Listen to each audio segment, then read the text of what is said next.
Ladies and gentlemen, my name's Paul, and in this RedGamingTech.com video, we're going to be discussing and analysing tech news which, as usual, has popped up in the past 24 or so hours. And we're going to start things out with AMD, as the company have confirmed that Big Navi does exist. Furthermore, they have confirmed that ray tracing is part of their plans for the next generation of RDNA cards. So if you've been following along in the GPU market for some time, you'll know that over the past year or two, AMD have had no real answers for Nvidia's higher end products. For example, while the Radeon 7 was a good card and certainly was an excellent choice for prosumers, it did not have the grunt to take on the RTX 2080 Super or the RTX 2080 Ti, and of course AMD have really been pushing the RX 5700 and its slightly bigger brother, the RX 5700 XT, as the highest end SKUs they currently offer for gaming. At the CES event, which AMD recently hosted, there was precious little mentioned of their plans for future GPUs, and literally zero mentioned regarding their plans for the higher performance Radeon cards. Indeed, on the stage, AMD said that at 1080p and 1440p, we've got you covered. Of course, everyone then kind of was like, okay, well, what about 4K? And, well, the silence was deafening. But this will change, as Lisa Su has confirmed that we will see higher performance cards. In an interview with AnandTech, I'll of course link it in the video description, she confirmed several details. This is also an article, by the way, so if you do prefer the written word, you know what to do. You can find the link in the video description. I will read this out verbatim because Lisa Su was asked by Gordon Ung, I hopefully pronounced that correctly, apologies if not, from PC World, regarding the high-end GPUs. She said, and I quote, "I know those on Reddit want a high-end Navi. You should expect that we will have a high-end Navi, and that is important to have it. The discrete graphics market, especially at the high end, is important to us, so you should expect that we will have a high-end Navi, although I don't usually comment on announced products." Then she added in regards to ray tracing, and this was a question from Dean Takahashi, from VentureBeat. "I've said in the past that ray tracing is important, and I still believe that. But if you look where we are now, we're still very early. We are investing heavily in ray tracing and investing heavily in the ecosystem around it. Both of our console partners have said that they are using ray tracing. And you should expect that our discrete graphics as we go through 2020 will also have ray tracing. I do believe though that it's still very early and the ecosystem needs to develop. We need more games and more software and more applications to take advantage of it. At AMD, we feel that we're in a very good position to take on ray tracing." End quote. So this is quite interesting because she does of course confirm once again that both systems will have ray tracing, but notice she doesn't state whether the PlayStation 5 and Xbox are using their version of ray tracing, just that they have ray tracing. Although I'm not really surprised by that, quite frankly. Typically, partners like you to be as ambiguous as possible when discussing specifications which pertain to their products, because obviously they want to control the flow of information as much as humanly possible. So now that AMD have officially confirmed what we all knew, that there will be a high performance tier of the RDNA architecture, what can we expect? Well, Lisa's comments seem to line up perfectly with a couple of pieces of information I've revealed exclusively just recently. A few days prior to the CES 2020 conference, I said that according to my sources, there would be no reveal of Big Navi at CES 2020, and of course that's turned out to be true. Furthermore, I was told that the high-performance cards will not launch until summer, although because they are the second generation of RDNA, they will be known as the RX 6000 series. As another tidbit, I will also state that the third generation of RDNA is already in the planning stages / early development. This was confirmed to me, although currently it's not on official roadmaps which are being shown outside the company, of course. Then again, all of this does make an awful lot of sense when you think about it. While Zen 3 is scheduled to launch this year, we know that AMD are already designing Zen 4 and Zen 5, which of course are going to have numerous improvements, and unlike their predecessors, will not be tied to the AM4 or whatever platform that the previous generations are, like Zen 3.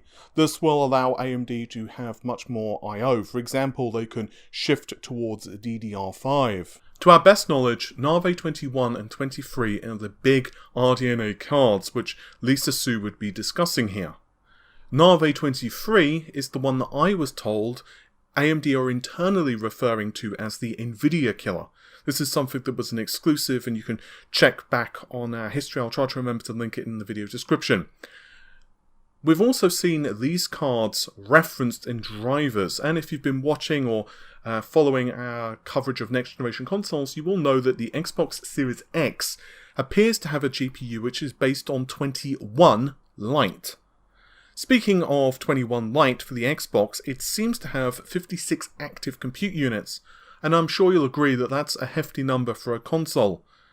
In the internal documentation that we've seen and reported on, there's also hardware ray tracing specified here in the testing. Indeed, back in March of last year, 2019, we also reported that the second generation of RDNA, RDNA3, or Navi second generation as we called it then, would also sport hardware ray tracing, but furthermore it would improve the performance and efficiency over the first generation.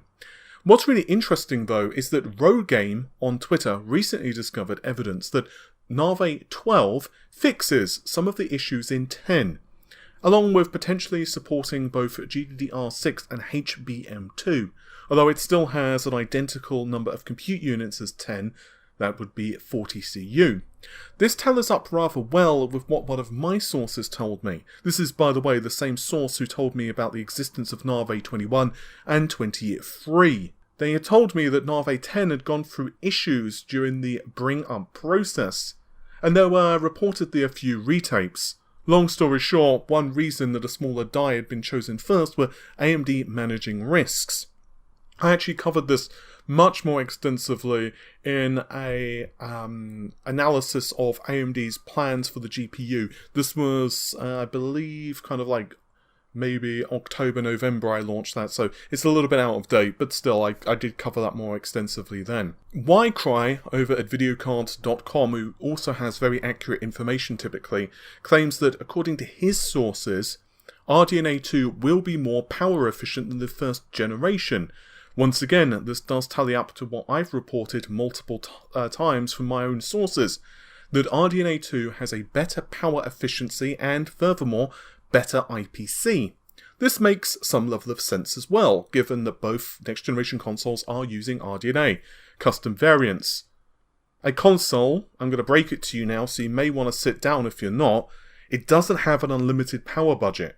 And being serious for a moment, heat and power consumption are a much bigger issue for a console than a discrete GPU typically. Obviously you don't want to hear something that sounds like a vacuum cleaner in your PC, but you can kind of get away with it more than a console anyway. Furthermore, given that the next generation of RDNA appears to be built on the 7nm Plus process, we know that power improvements along with higher density are basically baked into the manufacturing process. It's a bit unclear at the moment how much of an advantage it's going to give. We're hearing figures between 10 to maybe 20%. I'm going to say 10% is probably more likely in terms of reduction in power and density, because it does depend upon what the silicon is that's being produced. And honestly, TSMC, when they provide these figures, they usually do it on a very simple circuit.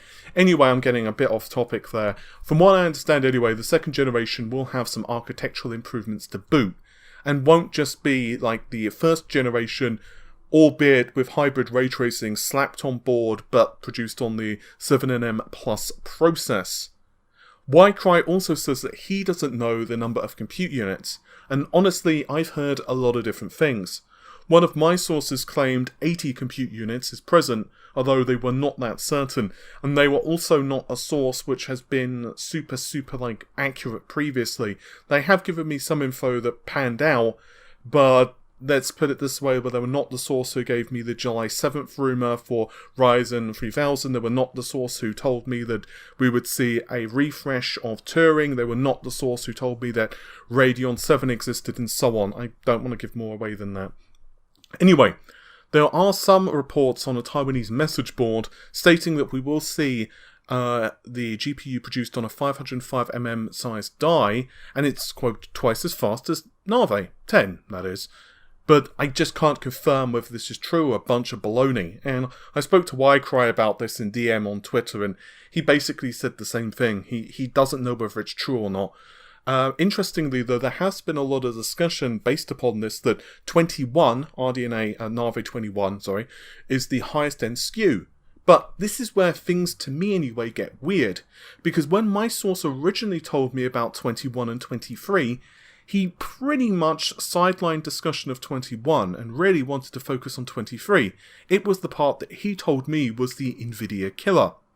Now, don't get me wrong here. It's possible that he was misinformed and had inaccurate information of which was the highest end SKU.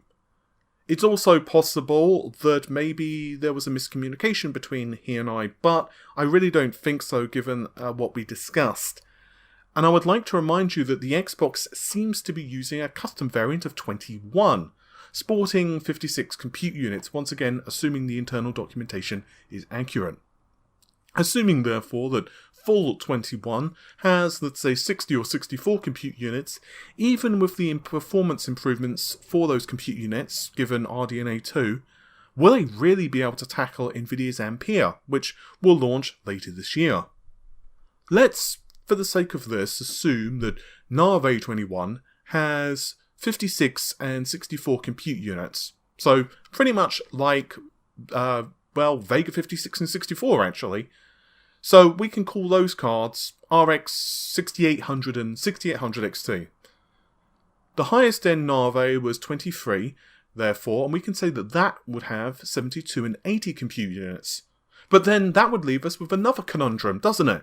What the hell with the low end cards? Like, the lowest end card can't be 56, right? Well, that would mean that, theoretically anyway, RDNA 1 would be left to take up the mantle. Don't forget, AMD have done this in the past, multiple times in fact, and don't forget that Polaris was the low to mid-range option for both when Vega launched and even the first generation of RDNA. Vega 56 and 64 had the RX 400 series, which was later updated to the 500 series. And this was present even during the July launch of the RX 5700 and 5700 XT.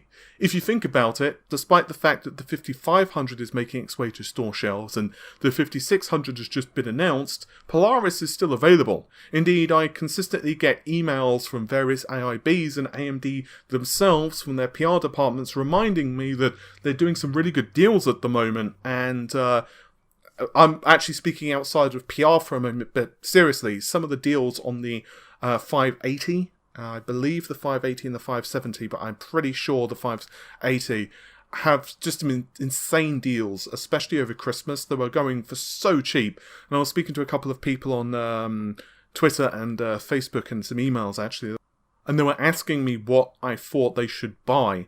And I said, well, honestly, given the prices of the 5500 series, I would either go with Polaris and the 580, for example, or go the used market. There's some really good deals at the moment for the GTX 1070 Ti.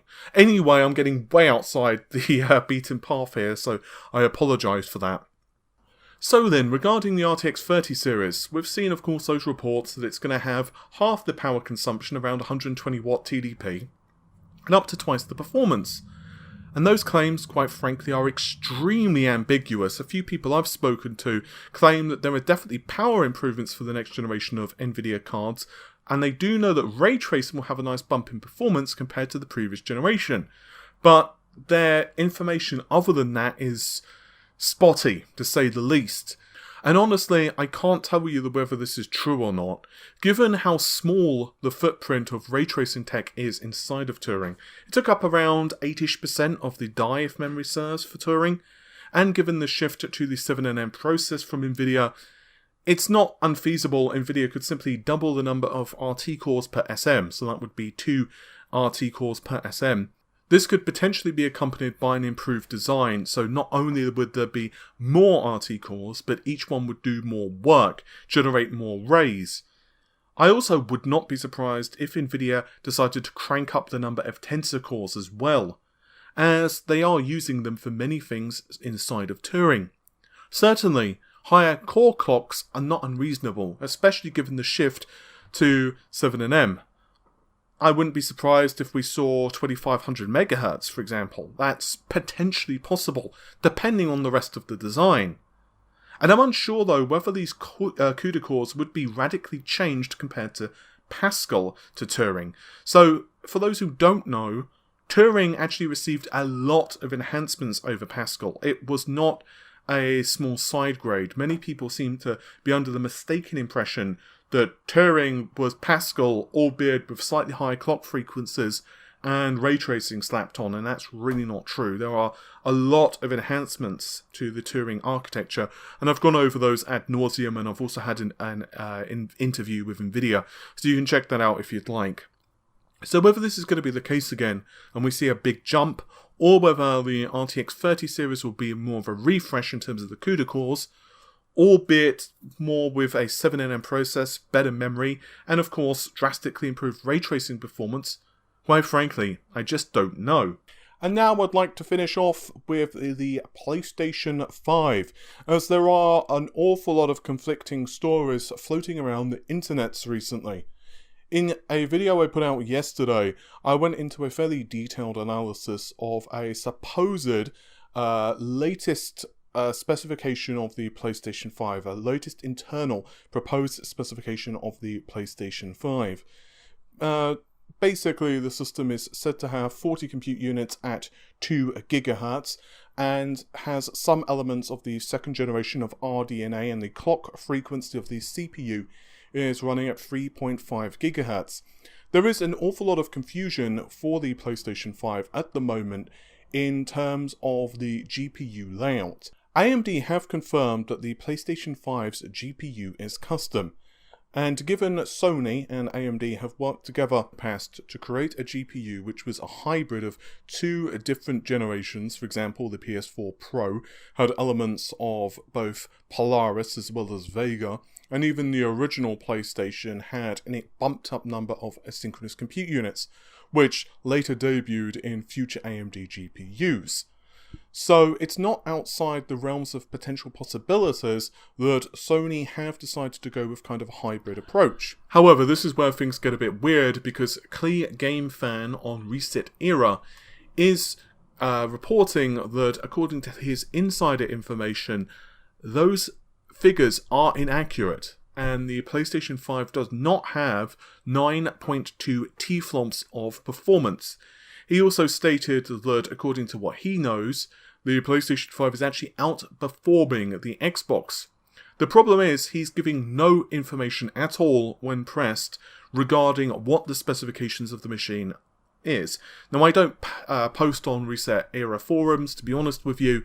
However, he has now asked for a ban on the forum, saying he wanted to remain kind of neutral and not get involved anymore in the discussions of the consoles until stuff's formally announced, and said that he doesn't want to reveal anything because he doesn't want to put any of his sources at risk. Now, the only thing I will say in his defense is that I was speaking to one person, and they told me that according to their sources at a AAA studio, although their information does date back a bit, the PlayStation 5 was beating the Xbox, but they wouldn't elaborate. I do trust the source, and I'm pretty sure that they did have insight into a AAA studio. I know the studio, by the way, but I'm not going to say which one it is. However, the problem is, when you say something's faster, in what? I mean, I'm genuinely serious. Like, what is it faster in? Are you referring to rendering an entire scene? Are you referring to, like, geometry with no textures at all, no lighting, no AI running, no game world, just, you know, it's a turnip that's been textured or something. I don't know. Like, what is it? Are you referring to pulling data off of the SSD? Are we referring to ray tracing performance?